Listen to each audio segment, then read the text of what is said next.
orijinal otyra. Bayım ratsan hemen tanarsın Allah. Ya şovda vardı münden beri. Şov olanla bayım rat adamdan köpse kovurupdurlar da.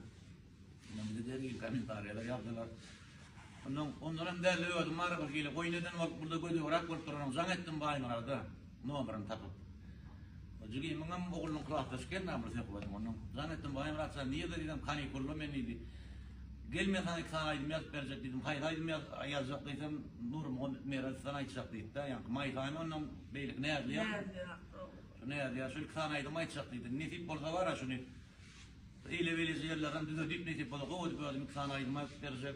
Netip bolsa olur. Benim sana üstün vardı var diyen. Adamlar kovurdular yaşın böyle yahadır. Yaş dedim Rik Mahmut edip verirdi mi? Ooo. Ahmet. Yani bak. O adamlara uğrayan iken aydı. Adamlar uğrayan iken aydı. Diyorlar zaten falan Kırgızistan'a geçti. Vallahi gittim diye. Bayımlar sen ne tip bolsa şöyle kaydımlar kovduk stüdyolarından şunu yazacaktık. Bunun demevler gittiler. Elden yok dedi. Aradı kaydı bir şey yapacaktım. Sağlarlar tayinle şunu oraya aydınlarından. Ne tip bolsa ne kısana aydın nerede yardan maytanlar. O Celil Nurberdiyev'in şairdi. Ana onun Celil Nurberdiyev falan kovdu.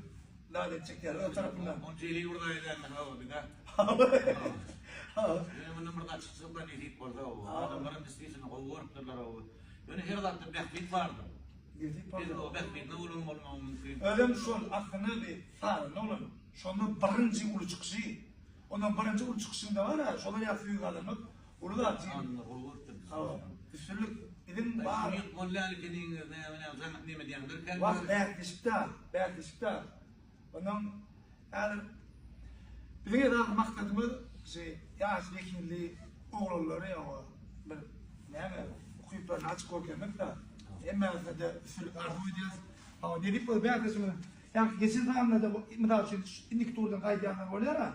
Şoları da bir de kuvvet baksanlar ne bir Duşup ya kovalan sağlanlar bilen ya kovalan arajoslar bilen de şunu yapaslar ne konuvetme sonra arkadaşlarla adamlar aklını sağlar hem adamlar şunu dediler halkam dispisini kovurupdur da şu gekleşi o жаңа diyanın kan yanyanlarım kan kovurupdur ediyan ismi kovurdun yanlarım var müngden bir diyan yani müngden bir adamın takılı ya ile böyle diyecek bolanın onlar olan fikir aytmana hakkı var da öyle yapamam yani umumlar ifade edilen işler adamın kovunu yarattır. Yaş baktılar da şunu yarat distribüsyonuna koymak edecek olsam halk vekili vardır şu fikirler maydı bilirler.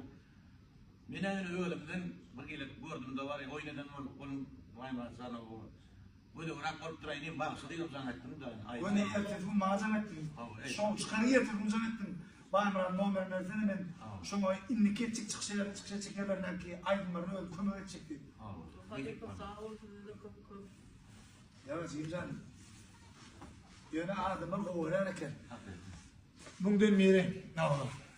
Ya hemmesine katlaşacağına bir üstünlük arzu ediyoruz. Sana sağ olsun, bize de şaşma, bize de size de yakın yok.